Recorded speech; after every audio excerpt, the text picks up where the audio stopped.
The Telltale Heart by Edgar Allan Poe. True, I have been nervous, very, very dreadfully nervous, but why would you say that I am mad? My disease had sharpened my senses, not destroyed them, not dulled them. Above all, my sense of hearing was acute. I heard everything, in heaven and on earth. I heard many things in hell. So how can you say I am mad? Listen. Watch how calmly I can tell you the whole story.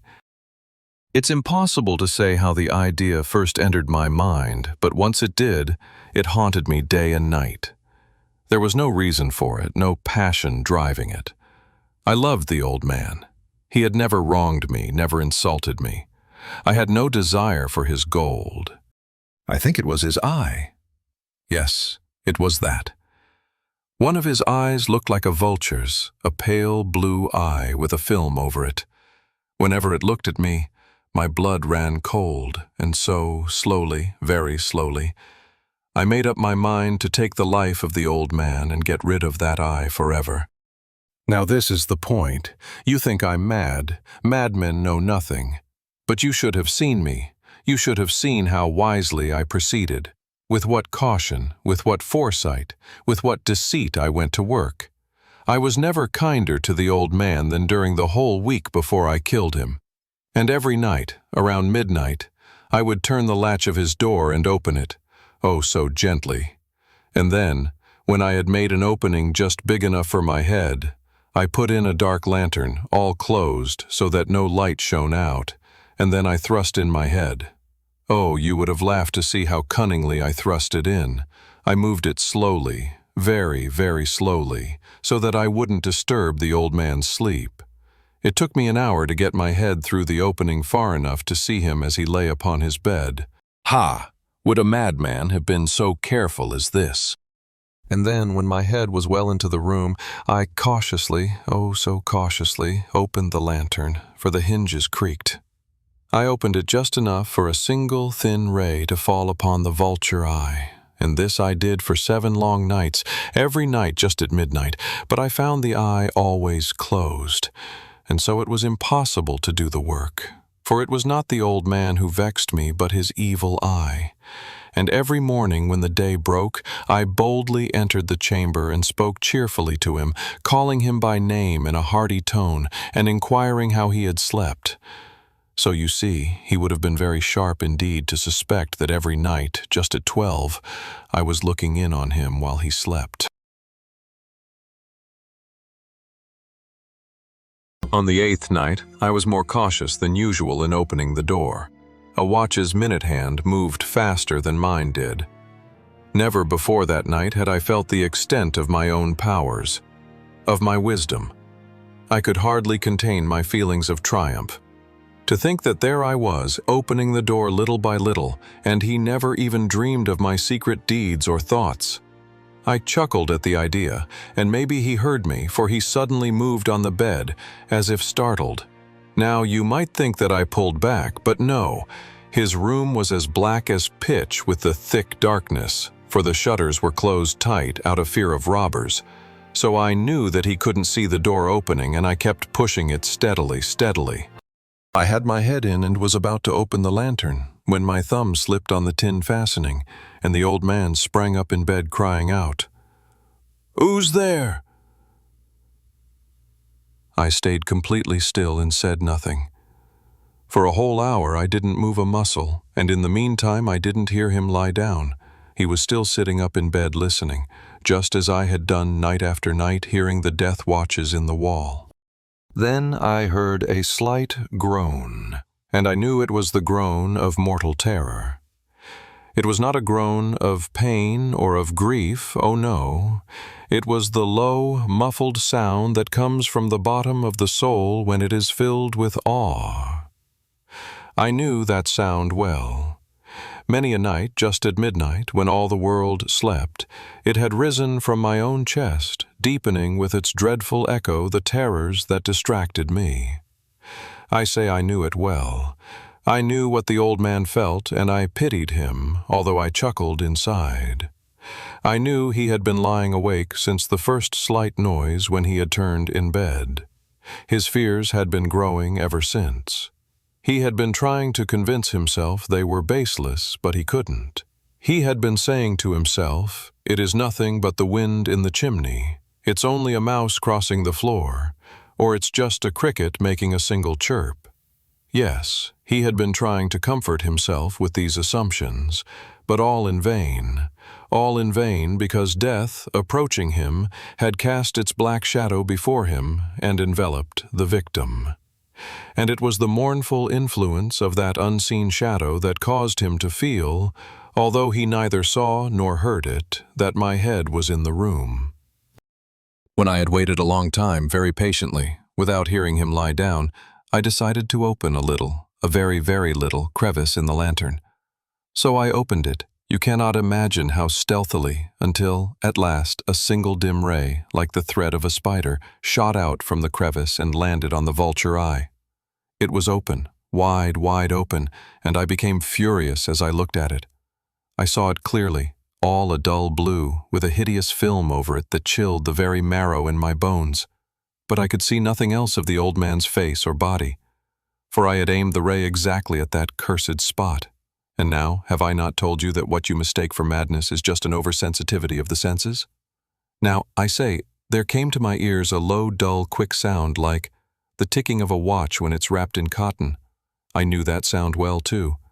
It was the beating of the old man's heart. It increased my fury, as the beating of a drum drives a soldier into battle. But even then, I held back and stayed still. I barely breathed. I kept the lantern motionless.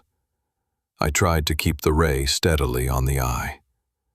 Meanwhile, the terrible beating of the heart grew faster and faster, and louder every moment. The old man's terror must have been extreme. It grew louder, I say, louder, every moment. Do you understand? I have told you that I am nervous, so I am. And now, at the dead hour of the night, in the dreadful silence of that old house, such a strange noise excited me to uncontrollable terror. Yet, for a few minutes longer, I held back and stood still. But the beating grew louder, louder. I thought the heart would burst. And now a new anxiety seized me. The sound would be heard by a neighbor. The old man's hour had come. With a loud yell, I threw open the lantern and leaped into the room. He screamed once, just once. In an instant, I dragged him to the floor and pulled the heavy bed over him. I then smiled gaily to find the deed so far done. But, for many minutes, the heart beat on with a muffled sound. This, however, didn't bother me. It would not be heard through the wall. At last, it stopped. The old man was dead. I removed the bed and examined the corpse. Yes, he was stone dead.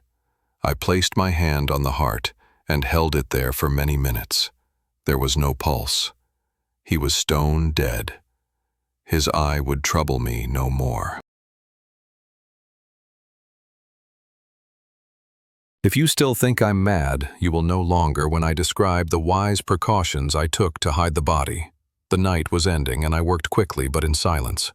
First, I dismembered the corpse. I cut off the head, arms, and legs. Then I took up 3 planks from the flooring of the room and placed all the pieces between the beams. I then replaced the boards so cleverly, so skillfully, that no human eye, not even his, could have noticed anything wrong. There was nothing to wash out. No stain of any kind, no blood spot whatsoever. I had been too careful for that. A tub had caught everything. Ha ha ha. When I had finished these tasks, it was 4 o'clock, still dark as midnight. As the bell rang the hour, there came a knocking at the street door. I went down to open it with a light heart, for what did I have to fear now? 3 men entered who introduced themselves politely as officers of the police. A shriek had been heard by a neighbor during the night. Suspicion of foul play had been raised. Information had been given to the police, and they had been sent to search the premises. I smiled, for what did I have to fear? I welcomed the gentlemen. The shriek, I said, was my own in a dream. I mentioned that the old man was away in the country. I took my visitors all over the house. I told them to search well. I led them, at last, to his room. I showed them his treasures, safe and undisturbed. In the excitement of my confidence, I brought chairs into the room and invited them to rest from their labors, while I, in the wild arrogance of my perfect triumph, placed my own seat upon the very spot beneath which lay the corpse of the victim. The officers were satisfied. My manner had convinced them. I was unusually at ease. They sat, and while I answered cheerily, they chatted about familiar things. But before long I felt myself getting pale and wished they would leave. My head ached, and I imagined a ringing in my ears, but still they sat and chatted. The ringing became more distinct. It continued and became clearer.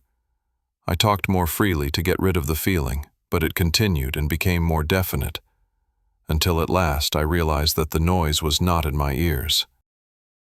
No doubt I now grew very pale, but I talked more fluently and with a louder voice. Yet the sound increased. And what could I do? It was a low, dull, quick sound, much like the sound a watch makes when it's wrapped in cotton. I gasped for breath, and yet the officers didn't hear it. I talked more quickly, more intensely, but the noise steadily increased. I stood up and argued about trifles, in a high key and with wild gestures. But the noise steadily increased. Why wouldn't they leave? I paced the floor to and fro with heavy steps, as if driven to madness by the observations of the men. But the noise steadily increased. Oh God, what could I do? I foamed, I raved, I swore. I swung the chair on which I had been sitting and scraped it on the boards, but the noise grew louder and louder. And still the men chatted pleasantly and smiled. Was it possible they couldn't hear? Almighty God, no, they heard, they suspected, they knew. They were mocking me. This I thought, and this I think. But anything was better than this agony. Anything was more bearable than this mockery. I couldn't bear those hypocritical smiles any longer. I felt that I must scream or die. And now, again, listen, louder, louder. Villains, I shrieked. Pretend no more. I admit the deed. Tear up the planks, here, it is the beating of his hideous heart.